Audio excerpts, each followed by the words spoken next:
Welcome to this explainer. Okay, we're diving straight into some massively high-stakes political drama today. We're looking at the highly anticipated and honestly incredibly tense first public address from former Bangladeshi leader Sheikh Hasina.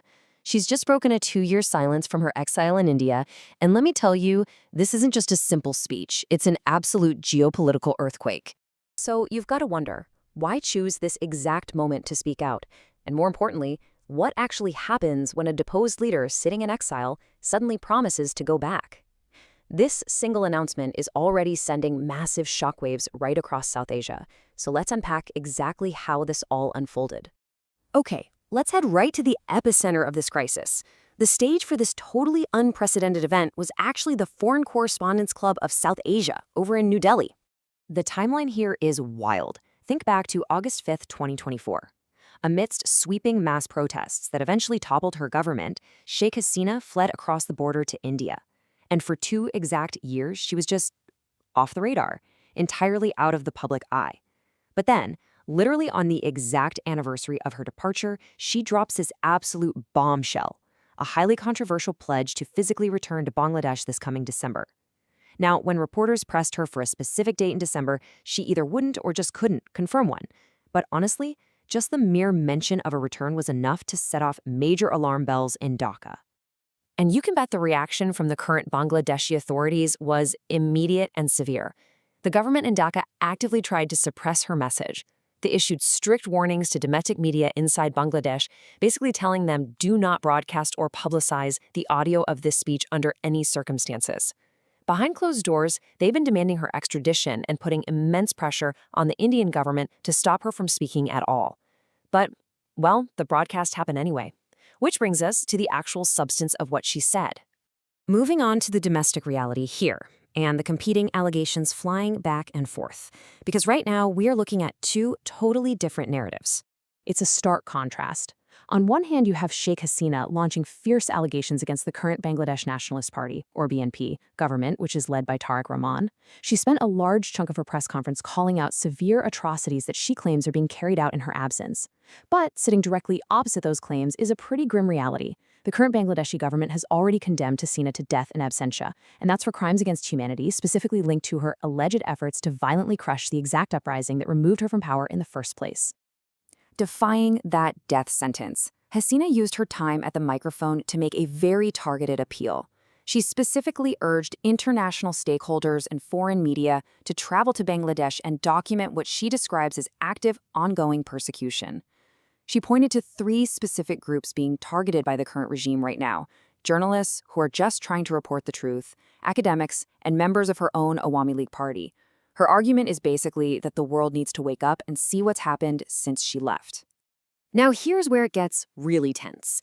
When reporters pushed back and asked her about the atrocities that allegedly happened under her own rule, she actually deflected. Instead, her son, Sajid Y's Joy, stepped in and really doubled down on their defensive stance. He countered that the present regime has effectively legitimized the killing of Awami League political leaders. And because of this alleged violence by the current regime, Joy flatly refused to condemn the anti-government protesters who initially threw their government out. It is a deeply entrenched, bitterly fought war of words. So looking at the risks of returning and facing the consequences, it naturally leads us to ask the million-dollar question: why go back at all? During the press conference, she had absolutely no illusions about what awaits her. She bluntly acknowledged the grave reality of her decision, openly telling reporters that returning could literally cost her her freedom or even her life.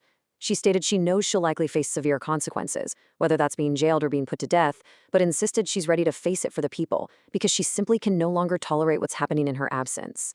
So we have to weigh these 2 massive factors against each other. On one side, you have the ultimate personal risk, imprisonment or a death sentence.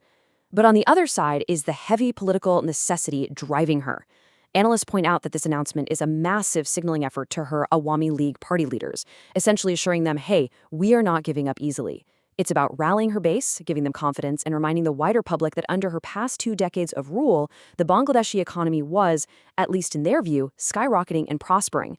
She is literally betting her life that her political significance is going to outweigh those criminal charges waiting for her.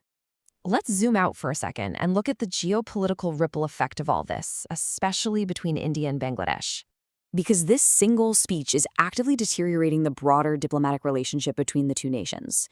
We can trace this friction in a really clear, straight line. Step 1.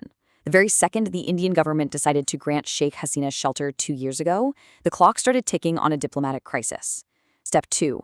As this 2-year anniversary approached, the Bangladeshi government actively pressured India to silence her, arguing that allowing her to host a conference on Indian soil was definitely not the sign of a friendly neighbor.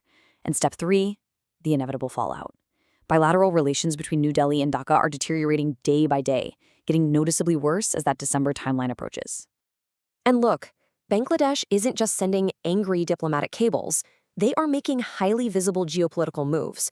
To clearly signal that sheltering Hasina has real, tangible consequences, the newly elected Bangladeshi Prime Minister Rahman made some very strategic choices regarding his early state visits. He distinctively chose to visit China and then Malaysia.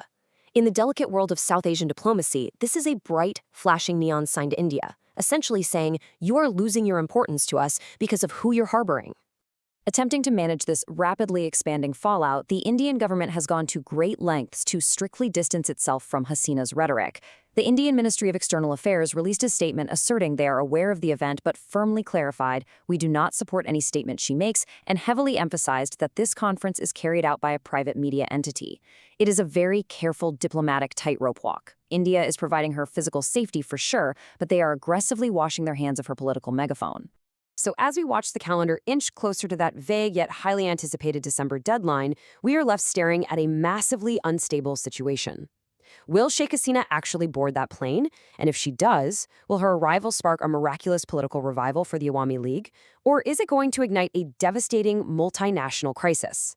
We'll leave you with that final thought to ponder as we wait and see what happens when these geopolitical tectonic plates finally collide. Thanks for joining us for this explainer. Keep your eyes on South Asia, and we'll catch you next time.